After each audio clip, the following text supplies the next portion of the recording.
안녕하세요. 저희 앱솔루트 맘스쿨 라이브에 오신 여러분 환영합니다. 반갑습니다. 네, 오늘 저희 앱솔루트 맘스쿨은 영유아시기 오트밀 섭취의 중요성이라는 주제로 준비를 했고요. 강의가 끝나고 나면 여러분들이 사전에 댓글로 주신 내용에 대한 궁금증을 풀어보는 시간을 가져보도록 하겠습니다. 우리 미나림 원장님 소개해 드릴 건데요. 현재 민앤민 의원 원장님이시기도 하고요. 아기가 진짜 잘 먹는 이유식 의사 엄마의 아토피 수업 책을 벌써 2권이나 집필하신 저자이기시도 한데 더 깜짝 놀랄 거 새 아이의 엄마이기도 하십니다. 보이지 않지만 우리 큰 박수로 원장님 환영해 주시면 감사하겠습니다. 네, 안녕하세요. 민앤민의원 대표원장 미나리입니다. 아이들을 키우다 보면 이유식을 시작할 시기에 어떻게 해야 될지 정말 많이 궁금해들 하시거든요. 그래서 오늘 이유식에 대해서 간단히 설명을 드리고 바뀐 이유식 지침들이 또 많이 있어요. 그래서 그런 부분에 대해서도 안내를 해드리려고 합니다.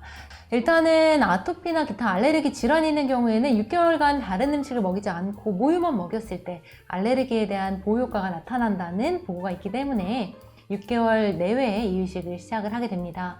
분유를 먹는 아이들도 마찬가지고요. 7개월이 지나서 시작하는 경우에는 더 알레르기 위험을 오히려 높일 뿐 아니라 영양학적 측면에서도 안 좋은 영향을 미칠 수 있기 때문에 6개월 내에는 반드시 시작해 주시는 것을 추천합니다.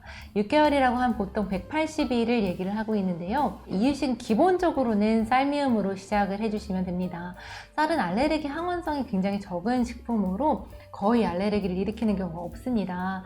다만 시판 쌀가루를 사용하시는 경우에는 쌀을 가공하는 과정에서 다른 물질이 혼입되는 경우도 있을 수 있고 또 분쇄된 쌀은 지방이 산패되는 경우가 있기 때문에 그래서 가급적이면 쌀을 조리하기 직전에 갈아서 사용해 주시는 것이 더 좋을 것 같습니다. 쌀가루를 사용하지 않았는데도 쌀미음에 알레르기가 생겼다라고 했을 때는 무농약 쌀을 사용해 주시고 20분 이상 충분히 끓여 주시면 알레르기 항원성이 줄어들게 됩니다. 보통 어떤 음식을 시작했을 때 알레르기가 바로 나타나는 것은 아니고 보통 한두 번 더 먹여야지 알레르기 반응을 나타내기 때문에 매일 다른 음식을 먹일 경우에는 어떤 음식에 알레르기가 나오는지 파악하기가 어렵습니다. 따라서 최소 3일 간격으로 새로운 음식을 시도해 주시는 게 좋은데요. 쌀로 시작하고 바로 다음에 넣어야 될 음식으로 저는 쇠고기 많이 추천을 하고 있습니다. 아기들은 빈혈 예방을 위해서 반드시 고기를 먹여야 되는데요. 안심이나 등심처럼 기름기가 조금 많은 부분보다는 우둔쌀처럼 기름기가 적은 부분을 사용해 주시는 게 좋겠고요. 초기 이유식에서 체에 걸러서 사용하시는 분들이 있는데 체에 거르다 보면 고기가 거의 빠져나오지 않고 그냥 국물만 빠져나오게 돼요. 그래서 초기부터도 잘 가는 건 괜찮지만 체에 거르는 거는 추천하지 않고요. 또 바뀐 이유식 지침에 입자를 너무 가늘게 하는 것을 그렇게 추천하지 않아서요. 가급적이면 그대로 이유식 미음을 시작해 주시면 좋고 조금 빨리빨리 입자를 굵게 하는 것도 추천하고 있습니다. 그리고 처음 추가하는 채소로는 브로콜리, 콜리플라워, 양배추, 감자, 고구마 이런 것들을 많이 사용을 하게 되고 그 다음에는 애호박, 시금치, 청경채, 초록색 이파리 채소를 추가해 주시는 게 좋은데요. 당근 같은 것도 들어갈 수 있긴 한데 당근은 워낙 딱딱해서 소화가 잘 되지 않는 경우도 있거든요. 당근을 사용하신다면 충분하게 익힌 후에 이유식에 넣어서 주시는 게 좋겠고요. 또 이 개월수에 사과, 배, 자두 이런 것들은 같이 사용을 해볼 수 있습니다. 다만 껍질이 목에 걸릴 수 있기 때문에 껍질은 완전히 제거하고 과육만 갈아서 먹여주시는 게 좋습니다. 그런데 너무 빨리 과일을 먹이다 보면은 이제 이 단맛에 익숙해지면서 채소를 거부하는 경우가 있을 수 있어요.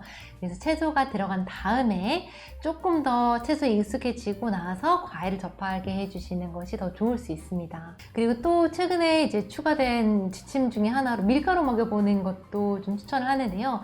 밀가루가 좀 알레르기가 나타나는 경우가 종종 있기는 해요. 근데 이게 오히려 더 늦게 추가하는 경우에 알레르기 생길 가능성이 좀 더 많다고 하기 때문에 오히려 초반에 먹여보는 것이 알레르기 일으킬 가능성이 더 낮다고 합니다. 그래서 그렇다고 빵이나 국수 같은 거 처음부터 먹일 수는 없겠죠. 초기 이유식에다가 밀가루 한 꼬집 넣어서 같이 끓여서 먹여주시면 좋을 것 같습니다. 7개월에 새로 추가될 수 있는 음식으로는 닭고기, 계란 노른자 이런 것들 추가를 해볼 수 있고 9개월부터는 생살, 생선 같은 것도 좀 사용을 해보실 수가 있습니다.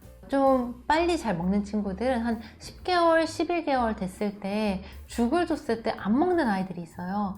이런 친구들은 이유식이 너무 묽지 않은지 확인을 한 다음에 아예 진밥이랑 반찬 같은 걸로 넘어가 보는 것도 괜찮을 수 있습니다. 다음으로 이제 변경된 이유식 지침들을 조금 알려드리려고 해요. 예전에는 쌀이랑 고기랑 채소랑 다 해서 그냥 죽 형태로 만들고 그렇게 먹이는 경우가 많았는데 다 섞어서 조리를 하다 보면은 좀 맛이 다 너무 섞여버리는 경우가 있거든요. 그리고 질감 같은 것도 아이들이 충분히 느끼지 못하는 경우가 있기 때문에 무조건 섞는 것보다는 죽을 하고 그 위에다가 반찬 같은 걸 살짝 올려서 먹이시는 것도 권장을 하고 있고요. 또 중요한 변경된 이유식 지침 중에 하나가 통곡물 섭취를 초반부터 시작하는 것입니다. 2020년 미국 농무부에서 발표한 이유식 섭취 가이드라인에 의하면 이유식 초기 단계에 영양이 풍부한 통곡물, 오트, 보리, 잡곡 등을 골고루 섭취하는 것을 권장하고 있습니다. 우리나라는 전통적으로 흰쌀을 중심으로 이유식을 시작하는 경우가 많은데요. 사실 유럽이나 미국에서는 오트밀 같은 통곡물로 만든 제품으로 이유식을 많이 시작한다고 해요. 국내에서도 초기 이유식부터 쌀과 오트밀 등의 잡곡을 섞어주는 것을 권장하는 추세이고 이 시기에 통곡물을 먹는 것은 영양학적으로 철분 등의 영양소를 더 많이 공급해 줄 수 있는 측면도 있지만 또 다양한 곡물을 먹여야지 아이들이 여러 가지 식재료를 자연스럽게 접할 수 있게 되는 그런 경우도 있습니다.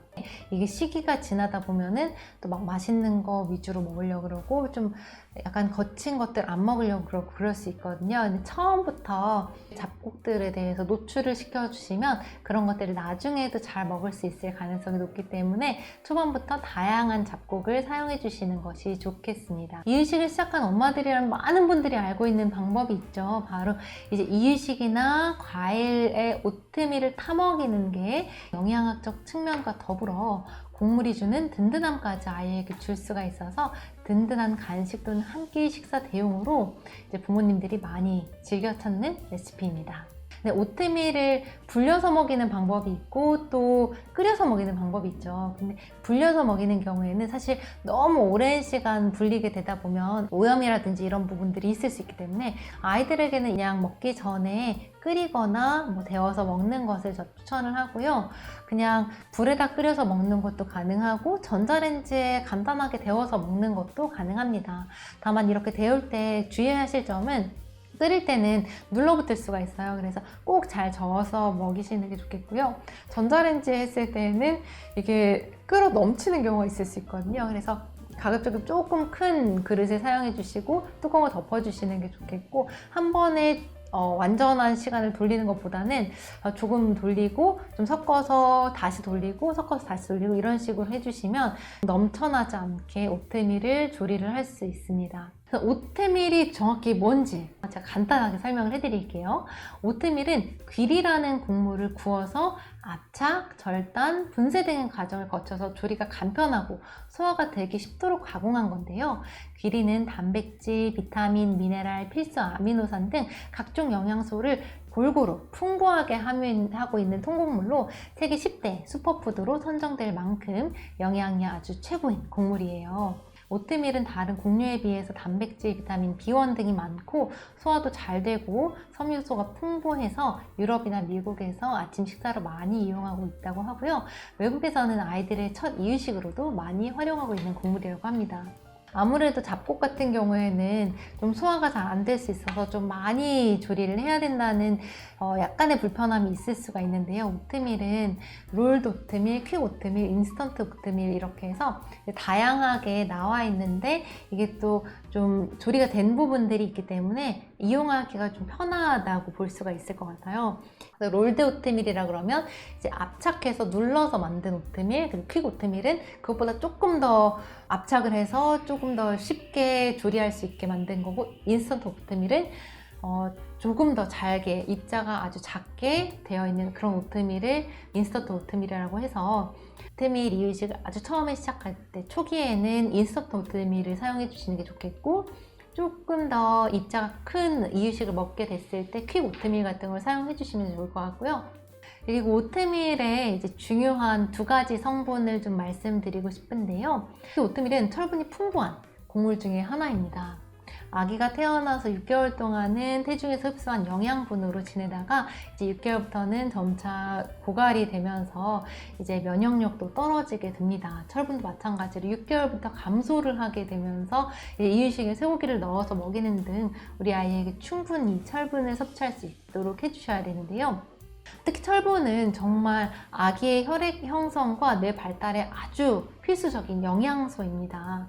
그래서 오트밀에는 철분이 충분하게 함유되어 있지만 철분 흡수를 돕기 위해서는 또 비타민 C가 함유된 과일 퓨레나 과일 주스와 함께 먹이는 것이 좋다고 합니다. 그래서 이제 이 오트밀과 과일이나 뭐 이런 것들을 같이 먹이시면 좋을 것 같고요. 이 빈혈이 오기 더 쉬운 친구들이 있어요. 출생체중이 적은 친구들, 보통 출생체중이 2kg 미만인 경우에는 대학병원에서 대부분 철분을 처방을 또 해주시고 계세요. 근데 2kg가 넘게 태어났다고 하더라도 3kg 미만으로 태어난 아이들은 역시 철분 부족 위험이 있을 수 있기 때문에 철분을 초반부터 조금 보충을 해주시는 것도 좋고요. 이런 오트밀이나 뭐 기타 등등 철분 영양제 같은 것들을 통해서 철분을 좀 더 충분히 섭취를 시켜주시면 좋을 것 같습니다.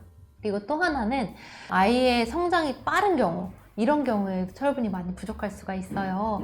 아이의 체중이 보통 3배 정도가 됐을 때에는 내가 가지고 태어난 철분은 거의 다 고갈이 된다고 하거든요. 보통 아이 출생 체중의 3배가 되는 게 한 9개월에서 12개월 사이예요. 근데 9개월에서 12개월은 보통 이유식에서 고기가 한 하루에 50g 이상이 되는 경우가 많기 때문에 그 정도면 고기로도 철분을 충분히 많이 섭취를 할 수가 있는데 아이들 중에서 정말 출생 체중 대비해서 빨리 크는 친구들이 있어요. 한 100일, 6개월 됐는데 벌써 체중이 막 8kg, 9kg 이렇게 좀 통통한 친구들이 있거든요. 그런 친구들은 보통 뽀얗잖아요. 이 뽀얀 친구들이 이제 철분이 부족해서 그런 경우가 간혹 있을 수 있거든요. 그래서 그런 친구들도 철분을 조금 더 신경 써주시는 것이 좋을 것 같습니다. 또 하나 귀리에 다량 함유되어 있는 영양소는 바로 베타글루칸이에요.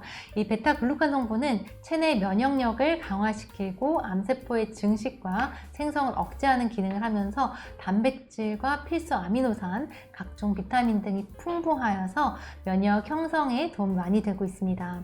또한 단백질 소화효소의 일종인 프로테아제가 다량 함유되어 있는데 이 효소는 체내 발암물질이나 바이러스의 활동을 억제시키는 역할도 한다고 합니다.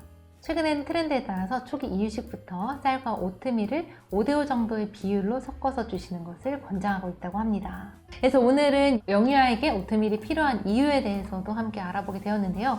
오트밀과 한결 더 좀 가까워지셨으면 좋겠어요. 어떤 방식으로 섭취하던 잘 먹고 쑥쑥 잘 크는 우리 아이들이 되었으면 좋겠습니다. 제가 이제 사전 질문 받은 거하고 댓글 올려주신 거하고 해서 또 질의응답을 조금 진행해 볼 건데 오트밀이 아까 그 이제 새로 규정이 바뀌어서 잡곡을 조금 권장하고 있다 보니까 예전에는 잡곡이 소화가 안 돼서 조금 늦게 먹이라 이런 얘기 많았잖아요. 그래서 오트밀, 귀리 이런 게 소화가 잘 안 되진 않을지라고 또 걱정을 하시더라고요. 어떨까요? 사실 소화가 안 된다기보다는 식이섬유가 좀 충분하다 보니까 소화가 천천히 된다? 이렇게 생각하시면 좋을 것 같아요. 그리고 저도 요즘에 저희 알레르기 클리닉에 오시는 분들께 굉장히 강조를 하고 있는 게 장 건강이거든요. 네, 맞아요. 장내 미생물들이 굉장히 많이 살고 있어요. 네네. 그 유익한 장내 미생물들이 먹고 사는 음식들이 이런 식이섬유거든요. 네. 아이들의 장내 미생물들을 키우기 위해서 이런 식이섬유들을 충분히 공급한다고 생각하시면 좋을 것 같아요.